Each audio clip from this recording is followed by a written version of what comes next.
ሰላም ጤና ይስጥልን የተከበራችሁና የተወደዳችሁ የጣና ቴሌቪዥን አድማጭ ተመልካቾቻችን እንደምን ዋላችሁ። ከጣና ቴሌቪዥን አክብሮታዊ ሰላምታችን ይድረስ እያልን የታህሳስ 1 ቀን 2018 ዓ.ም የጣና ቴሌቪዥን የቀን ዜናችንን ዘንላችሁ ቀርበናል። እስከ መጨረሻው አብራችሁን እንድትቆዩ አክብሮታዊ ግብዣችንን እያቀረበን ለእናንተ ክቡራን ቤተሰቦቻችን ይመጥናሉ ብለን ያዘጋጀናቸውን ዜናዎችና የትንታኔ ዘገባዎቻችንን ርዕሶቹን አስቀድመን እናስደምጣችኋለን። ለኪሳራ የፈጠረው ቢነግድ አይተርፈው እንዲሉ የብልጽግናው ሰራዊትን በአማራ ክልል እየደረሰበት ያለው ከባድ ምት ለሽንፈት ተፈጥሯልና በየቀኑ እየተበተነ ነው።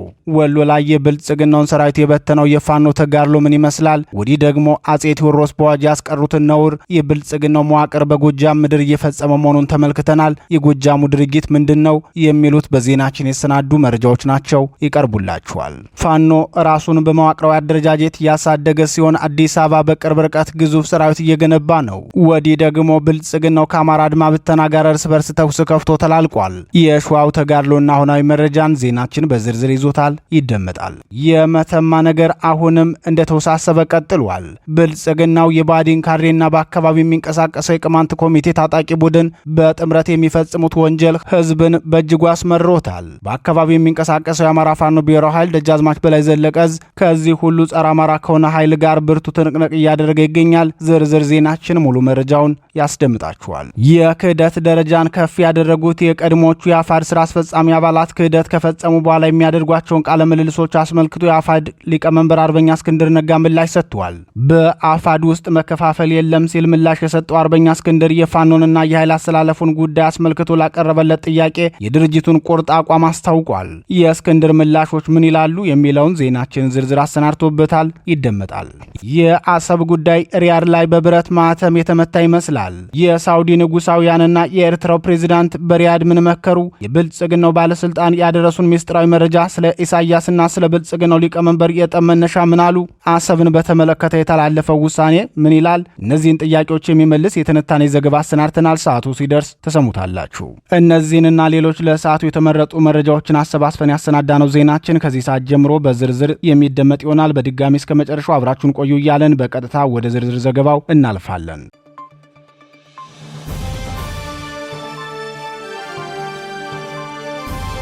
ፋኖ በፈጸመው ጀብድ የብልጽግናው ጦር ተበተነ።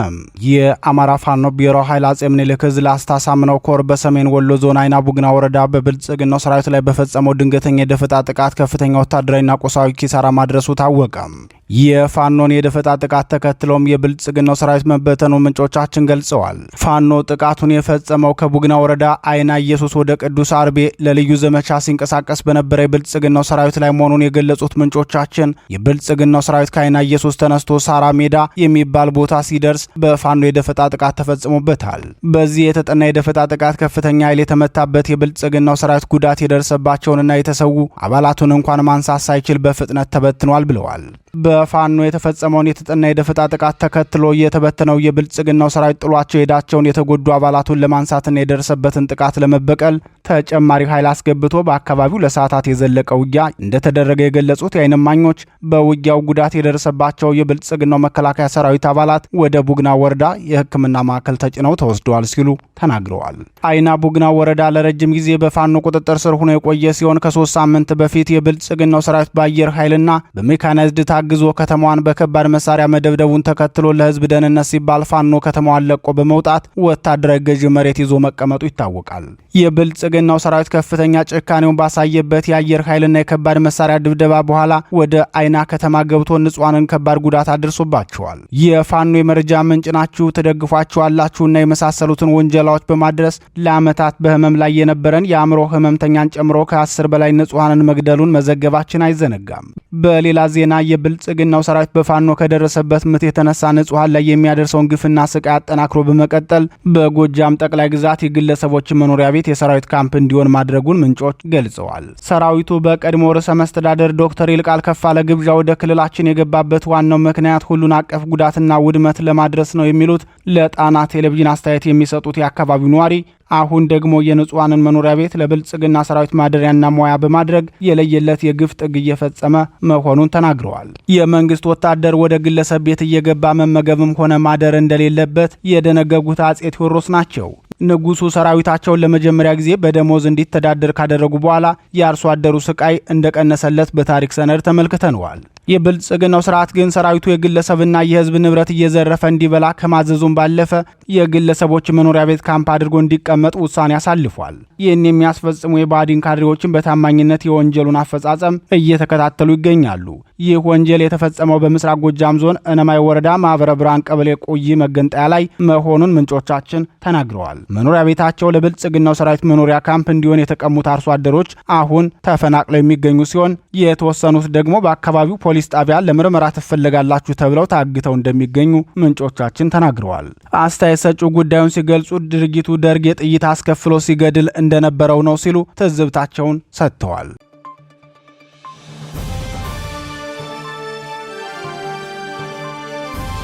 ፋኖ በመዋቅራዊ አደረጃጀት ሲጠነክር ብልጽግና እርስ በርሱ ተገዳደለ። የአማራ ፋኖ ህዝባዊ ድርጅት ሸዋ ጠቅላይ ግዛት እዝ የመዋቅር አደረጃጀት በመስራት የትግሉን አቅም የሚያሳድግ ሰራዊት ግንባታ ላይ መሆኑን አስታውቋል። የትግላችን የጀርባ አጥንት የሆነው የአርበኞች ጦር ሰራዊትን እያደራጀን ነው ሲል የመዋቅር አደረጃጀቱን ተናግረዋል። የአፋር ሸዋ ጠቅላይ ግዛት እዝ አፄ አምደ ጽዮን ኮር የራስ አበበ አረጋይ ክፍለ ጦር የህዝብ ግንኙነት ክፍል ኃላፊ አርበኛ ሽታው አሻግሬ እንደገለጸው በቀጠናው ከሚገኙት የአርበኞች ጦር ሰራዊት ጋር በተደረገው ውይይት የብልጽግናውን ዘረፈጅና የአማራ ጠላት የሆነ ሰራዊት በአባቶቻችን የአሸናፊነት መንፈስ እስከ መጨረሻው ለመፋለም ዝግጁ መሆናቸውን የዝና የክፍለ ጦር አመራሮች በተገኙበት መድረክ ላይ ተናግረዋል ሲል አስታውቋል። በትናንትናው ዕለት ህዳር 30 ቀን 2018 ዓ.ም በሸዋ ጠቅላይ ግዛት መራቤቴ አውራጃ በእንሳሮ ወረዳ ስር ከሚገኙት የሸዋ ጠቅላይ ግዛት እዝ የአርበኞች ጦር ሰራዊት የራስ መስፍን ብርጌድና 4 ቀበሌዎችን ያካተተ የደብረ ዳዊት ክላስተር ሲቪል አመራሮች ጋር በወቅታዊ ጉዳዮች ላይ ሰፊ ውይይት በማድረግ ቀጣይ የትግል አቅጣጫዎችን ማስቀመጡን የክፍለ ጦሩ ቃል አቀባይ ጨምሮ ገልጿል። ፋኖ በዚህ ደረጃ ራሱን እያደራጀና እያዋቀረ ባለበት ሁኔታ የብልጽግናው ሰራዊት በበኩሉ እርስ በርሱ ተኩሱ ከፍቶ መገዳደሉ ታውቋል። ለሚ ከተማ የሚገኘው የብልጽግናው መከላከያ ሰራዊትና የባዲኑ አድማ ብተና ከምሽቱ 3 ሰዓት ጀምሮ እርስ በርሱ ተኩሱ ከፍቶ መገዳደሉን የገለጹት የአካባቢው ነዋሪዎች በእርስ በርስ ተኩሱ ከሁሉም የአማራ ጠላት ኃይሎች በኩል የህይወትና የአካል ጉዳት የደረሰ ሲሆን የጸቡ መነሻም ከምሽቱ 3 ሰዓት ላይ አላስፈላጊ ቦታ ላይ ሲንቀሳቀስ የተገኘውን የአድማ ብተና አመራር በብልጽግናው መከላከያ ሰራዊት ክፉኛ ድብደባ መፈጸሙን ተከትሎ ነው ብለዋል።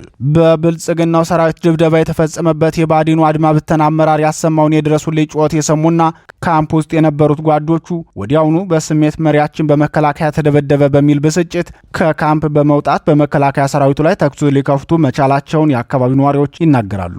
በዚህ መልኩ በተከፈተው የእርስ በርስ ተኩስ ተባብሶ በመቀጠል እስከ ምሽቱ 4 ሰዓት ድረስ የዘለቀ ሲሆን ቁጥራቸው በውል ያልታወቁ የሁለቱም ኃይል አባላት መጎዳታቸውን የደረሰን መረጃ ያመለክታል።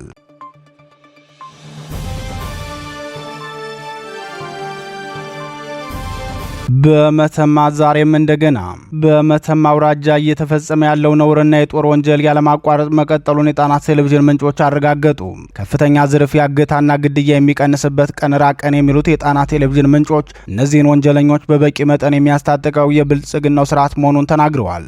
የአማራን ህዝብ አሁናዊ ስቃይና ተራዛሚ ግፎችን ለማስቀረት ትግል የጀመረው የአማራ ፋኖ በመተማ አውራጃም የአማራ ህዝብ ጠላት ከሆነው የብልጽግናው ሰራዊት ጋር የሚያደርገው ተጋድሎ ተጠናክሮ መቀጠሉ ታውቋል። ሆኖም የፋኖን ውጊያ ማሸነፍ የተሳነው የብልጽግናው ሰራዊት በቀጠናው የሚንቀሳቀሰውን ጽንፈኛ የቅማንት ታጣቂን በማስታጠቅና ዘራፊዎችንም በማደራጀት ህዝብን እያስመረረ እንደሚገኝ በተከታታይ መዘገባችን ይታወሳል። በህዝብ ላይ እየደረሰ ያለውን መዋቅራዊ ጥቃትና መንግስት መር ዝርፊያን ለመታደግ የአማራ ፋኖ ብሔራዊ ኃይል ደጃዝማች በላይ ዘለቀ በተደጋጋሚ የሚያደርገውን ተጋድሎ አጠናክሮ ቀጥሏል። በትናንትናው ዕለትም ይህንን ወንጀል ለመቅረፍና የወንጀሉን ዋና ባለቤት የሆነውን የብልጽግናውን ሰራዊት ከአካባቢው ለማጽዳት የአፋባ ደጃዝማች በላይ ዘለቀ ከአራማራ ክፍለ ጦር ግዳጅ ወስዶ ተጋድሎ አድርጓል። ለዚህ ወታደራዊ ግዳጅ ስምሪት ወስደው የገቡ የአማራ ፋኖ ብሔራዊ ኃይል ደጃዝማች በላይ ዘለቀ የካራማራ ክፍለ ጦር አመራርና አባላትን ለማፈን ብልጽግናው ከፍተኛ ቁጥር ያለውን ሰራዊት በከባድ መሳሪያ አጅቦ ስምሪት ወስዶ ነበር የሚሉት ምንጮቻችን፣ ሆኖም የካራማራ ክፍለ ጦር ታጋዮች በብልጽግናው ሰራዊት ላይ የወሰዱት የተጠናከረ እርምጃ በርካታ አባላቱ ሙትና ቁስለኛ ሆነውበታል ሲሉ ተናግረዋል። እንደ ምንጮቻችን ገለጻ የክፍለ ጦሩ አመራሮች ጉዞ ማድረጋቸውን የሰማው የብልጽግናው ሰራዊት ከመተማ ዮሐንስ ከተማ በቅርብ ርቀት ፎርገና ላይ ለማፈን ነበር ሙከራ ያደረገው። ሆኖም የፋኖን እንቅስቃሴ መረጃ በባንዳዎች እንዳገኘው ሁሉ ፋኖም በውስጣዊ የመረጃ መዋቅሩ አማካኝነት የብልጽግናውን እንቅስቃሴና እቅድ በማወቃቸው ቀድመው ደፈጣ በመጣል ከፍተኛ ኪሳራ ደርሰውበታል ሲሉ ተናግረዋል። በክፍለ ጦሩ መሪ አርበኛ አዲሱ ስንቴ ላይ ያነጣጠረ ኦፕሬሽን ነበር ሊሰራ ያቀደው ሲሉ የብልጽግናውን ሰራዊት እንቅስቃሴ የሚናገሩት ወታደራዊ ምንጮቻችን የብልጽግናው ሰራዊት ከመሸገበት ከተማ ለቆ የወጣው የካራማራ ክፍለ ጦር በአካባቢው ንጹሃን እያገቱ ገንዘብ የሚቀበሉና መንገደኞችን የሚገድሉ ታጣቂዎች ላይ የህግ ማስከበር ስራ ለመስራት መግባቱን ተከትሎ ለዘራፊዎች ጥብቅናውን ለማሳየት ነው ብለዋል። ከዚህ በፊት የአካባቢው ነዋሪዎች ዋቢ አድርገን በሰራነው ተከታታይ ዘገባ የብልጽግናው ወታደራዊ አዛዦች በአካባቢው ከሚገኙ የቅማንት ጽንፈኛ ታጣቂዎች ጋር በመገናኘት የትጥቅና ስንቅ ድጋፍ በማድረግና በህዝብ ላይ የወንጀል ድርጊቶችን እንዲፈጽሙ እያደረጉ መሆናቸውን ገልጸናል። ዛሬም ከቦታው የወጣው መረጃ እንደሚያመላክተው በአካባቢው በርካታ የወንጀል ድርጊቶች መፈጸማቸውን ተከትሎ ፋኖ ልዩ ትኩረት ሰጥቶ እየሰራ እንደሆነ የተገለጸ ሲሆን የብልጽግናው ሰራዊት ደግሞ ያሰማራቸውን ወንጀለኞች በፋኖ እርምጃ እንዳይወሰድባቸው ለመከላከል የሞት ሽረት ድጋፍ ሲያደርግ ተመልክተናል ሲሉ የዓይን እማኞች ለጣና ቴሌቪዥን ገልጸዋል። በቅርቡ መተማ ዮሐንስ ከተማ ውስጥ አንድ የሕክምና ባለሙያ ታግቶ መገደሉ የሚታወስ ሲሆን 4 ንጹሃን ከመተማ ከተማ ቅርብ ርቀት ላይ በአሰቃቂ ሁኔታ ተገድለው መገኘታቸው አይዘነጋም። ይህ ወንጀል ዛሬም ተጠናክሮ የቀጠለ ሲሆን ከዚህ ወንጀል ጀርባ ደግሞ በጄኔራል ብርሃኑ በቀለ በዳዳ የሚመራው የብልጽግናው ሰሜን ምዕራብ ዕዝ ሰራዊት፣ የአካባቢው ባዲ መዋቅርና የቅማንት አማጺ ታጣቂ ቡድን እንደሚገኙበት ምንጮቻችን ተናግረዋል። በአካባቢው የሚንቀሳቀሰው የአማራ ፋኖ ብሔራዊ ኃይል ደጃዝማች በላይ ዘለቀ ዕዝ ውጊያ እያደረገ ያለውም ከዚህ ሁሉ የአማራ ጠላት ጋር መሆኑን ጨምረው ገልጸዋል።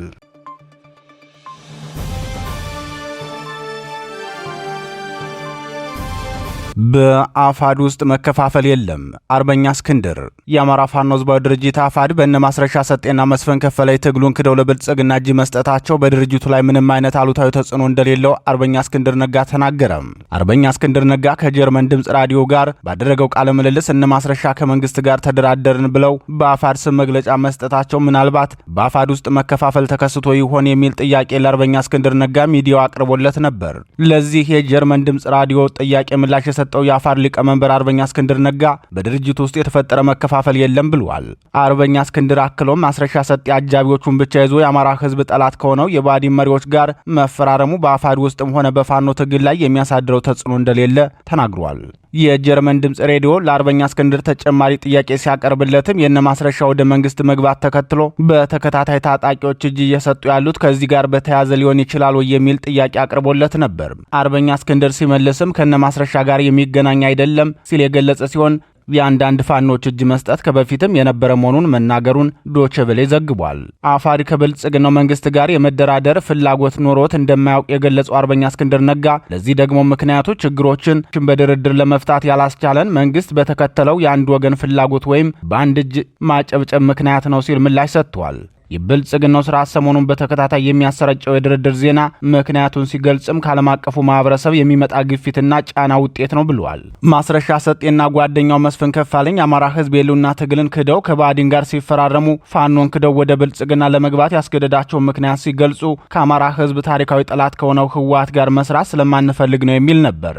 ለዚህ የነ ማስረሻ ንግግር የጀርመን ድምፅ ሬዲዮ ለአርበኛ እስክንድር ለመሆኑ ከህወሓት ጋር ለመስራት ጥምረት አድርጋችኋል ወይ ብሎ ጠይቆት ነበር።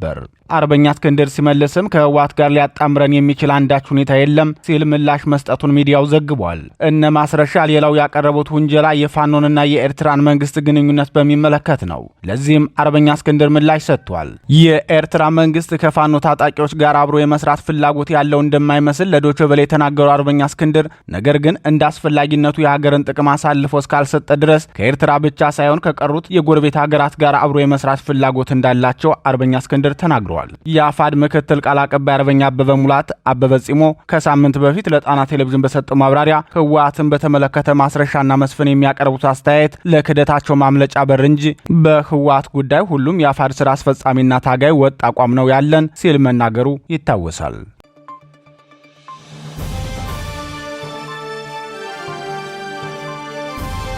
የአሰብ ጉዳይ የመጨረሻው ማህተም በሪያድ። የሰሞኑ የኢሳያስ አፈወርቂ የሳውዲ አረቢያ ጉዞ ብዙ ነገሮችን ወደ ቀይ ባህር ይዞ የሚመጣ እንደሚሆን ይጠበቃል። አቶ ኢሳያስ በአንድ ወር ውስጥ ወደ 3 ሀገራት ጉብኝት ያደረጉ ሲሆን የሶስቱም ሀገራት በሀገራቱ መሪዎች ግብዣ ሲሆን ውይይቶቹ የተደረጉትም ከሀገራት መሪዎች ጋር ነው። እነዚህን ሁነቶች በጥንቃቄ የተመለከቱ ፖለቲካ ተንታኞች ሲናገሩ ጉብኝቶቹ ተራ የመሪዎች ጉብኝት አይደለም ሲሉ ይናገራሉ። በአፍሪካ ቀንድ ረጅሙን የስልጣን ዘመን የተቆናጠጡት ወዲ አፎም ከብልጽግናው መንግስት ጋር ጋር በገቡበት ቅራኔ የተነሳ ራሳቸውን ለመከላከል ከኢትዮጵያ ተቀናቃኝ ሀገራት ጋር ትብብራቸውን ከጀመሩ ቆይተዋል። በግብጽ በሱዳንና በሳውዲ አረቢያ ያደረጓቸው ጉዞዎች የዚህ አካል እንደሆኑ ይታመናል። ከዓመታት በፊት የብልጽግናው ሊቀመንበርና የኤርትራው ፕሬዝዳንት ጅዳ ላይ ወርቅ በተሸለሙበት የሳውዲው ንጉሳዊ ቤተ መንግስት ላይ አንድ ፊርማ ተፈራርመው ነበር። የአሰብ ወደብን በጋራ የመጠቀምና የማልማት ኃላፊነቱንም ሳውዲ አረቢያ የመወጣት አድራ የሚል ነበር። ከቆይታ በኋላ ግን የአሰብ ወደብን በጋራ የመጠቀም ስምምነቱን የብልጽግናው መንግስት ውድቅ በማድረግ ለጦርነት እየተዘጋጀ መሆኑን አስታወቀ። በተለይም 4 ኪሎ በሚገኘው የብልጽግናው ዋና ጽህፈት ቤት ትንሹ አዳራሽ ውስጥ የነበረው ስብሰባ የፓርቲው ሊቀመንበር ወደ ኤርትራ ጦር ለማዝመት ያላቸውን እቅድ ይፋ ያደረጉበት ነበር። ሽማግሌው ግትር በመሆኑ በአሰብ ጉዳይ ሌላ መንገድ መጠቀም አለብን ሲሉ የብልጽግናው ሊቀመንበር ለሾሞቻቸው ተናገሩ። ያኔም የጦርነቱ አይቀሬነት የታሰበበት መሆኑን ተረዳን ይላሉ ለዚህ የትንታኔ ዘገባ መረጃውን የሰጡ የብልጽግናው ካድሬ።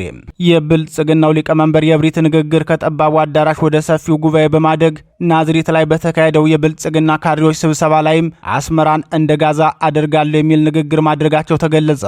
በወቅቱ ይህ መረጃ ሲወጣ እንኳን ሌላውን ህዝብ ይቅርና በሁሉም ነገር ተጠራጣሪ የነበሩት ሻቢያዎችም እንኳን ጉዳዩ ውሸት እንደሆነ ነበር የተረዱት። እየቆዩ ሲሄዱ ግን ይህ ሰው እውነትም ለይቶለታል በማለት ራሳቸውን ወደ መከላከል ዘመቻ ገቡ። ህወሓትን እንደለመዱት ጁኒየር ፓርትነር እንዲሆን ከማስገበር ጀምሮ ከሱዳን ከግብጽና ከሳውዲ አረቢያ እንዲሁም የሶማሊያ ተቃዋሚ ፓርቲዎችና ከኳታር ጋር ውይይቶችን አደረጉ። ስምምነቶችንም ተፈራረሙ። የብልጽግናው ሊቀመንበርና የኤርትራ መንግስት ልዩነት የጀመረው በርካቶች እንደሚሉት በፕሪቶሪያ ስምምነት አለመሆኑን የብልጽግናው ባለስልጣን ይናገራሉ። ባለስልጣኑ የሊቀመንበራቸውንና የአስመራ ሰዎችን ግጭት ምንጭ ሲናገሩ የሳውዲና የተባበሩት አረብ ኤሚሬቶች ናቸው ሲሉ ይላሉ። ባለስልጣኑ አስተያየታቸውን ሲቀጥሉም የኛ መንግስት አሰብ ወደብን መጠቀም የሚፈልገው የተባበሩት አረብ ኤሚሬቶች ጣልቃ ገብታ ወደቡን እንድታለማው ሲደረግ ነው ይላል። ኤርትራውያን ደግሞ ጅዳ ላይ በተፈራረምነው መሰረት ሳውዲ አረቢያ የወደብ ማልማቱን ኃላፊነት መውሰድ አለባት፣ ይህን ደግሞ ሁለታችንም ተስማምተን ፈርመናል ብለው በአቋማቸው ጸኑ።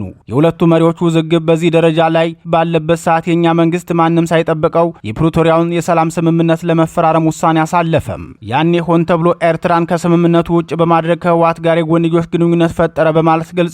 የኤርትራው ፕሬዝዳንት ኢሳያስ አፈወርቂ ከወር በፊት የመንግስታቸው ልሳን ለሆነው ኤርትራ ቴሌቪዥን በሰጡ ቃለ ምልልሳቸው የብልጽግና ፓርቲ በወደብ ጉዳይ የሚያነሳው ሐሳቡ የራሱ ሳይሆን የተባበሩት አረብ ኤሚሬቶችን ፍላጎት ነው። የተባበሩት አረብ ኤሚሬቶች ፍላጎት ደግሞ ከምጽዋ እስከ ታንዛኒያ የሚገኙ ወደቦችን በብቸኝነት የመቆጣጠር ዓላማ የያዘ ነው። እኛ ደግሞ ለዚህ የውጭ ኃይል ፍላጎት ተባባሪ አንሆንም ሲሉ በመናገር የጣና ቴሌቪዥን ምንጭ የሰጡትን አስተያየት ያጸና ሆኗል። የተባበሩት አረብ ኤሚሬቶችና ሳውዲ አረቢያ ደግሞ ከአረብ ሊግ የበላይነት ለመውሰድ ከሚደረገው ፉክክር ጀምሮ በተለያዩ ጉዳዮች ተገዳዳሪዎች ናቸው። የሁለቱ አረባውያን ጉልበተኞች ልዩነታቸውን እያሰፉ ሄደው አቅም መፈታተሽ ሲፈልጉ ደግሞ ገለልተኛ ሜዳ ፈልገው መዋጋት ለምደዋል። ከ10 ዓመት በፊት የመን ላይ የገቡት ሁለቱ ኃይሎች አሁን ደግሞ ሱዳን ላይ በሚገባ እየታገሉና እያጋደሉ ይገኛሉ። የሱዳኑ ጦርነት የሚያፈሰው ደም ለጉልበታቸው ማሳያ በቂ መስሎ ስላልታያቸው የቀይ ባህርን ጉዳይ ምክንያት አድርገው በኢትዮጵያና በኤርትራ መካከል ሽብልቅ ሆነው ገብተዋል።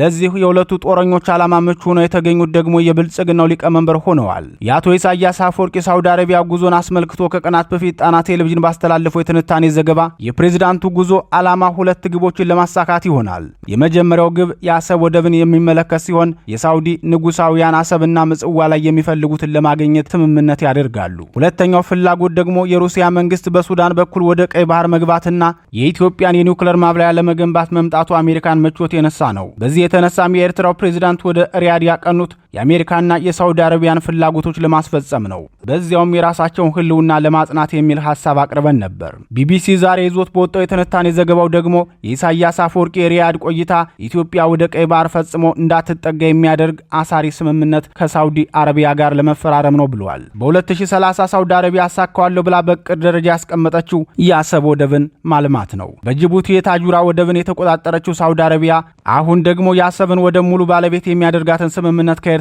ፕሬዝዳንት ጋር ልትፈራረም መሆኑን የቢቢሲ ዘገባ ያሳያል። ስምምነቱ ከተፈረመ ደግሞ የአሰብ ጉዳይ የበለጠ ውስብስብ ሆኖ እንደሚቀጥል ዘገባው ይገልጻል። የፕሬዝዳንት ኢሳያስ የሳውዲ ጉዞ ከተለመደው የሁለትዮሽ ጋራ ጉዳዮች ባሻገር በውስጡ ምን እንደያዘ ባይጠቀስም ለኤርትራም ለኢትዮጵያም ወዳጅ የሆነችው ሳውዲ አረቢያ በተፈጠረው ውጥረት ዙሪያ ተጽዕኖ ሊኖራት ይችላል ብለዋል። ይህም በቀጠናው ውጥረቱን ሊያባብስ ይችላል የሚል እምነት በበርካታ ተንታኞች ዘንድ ይነሳል።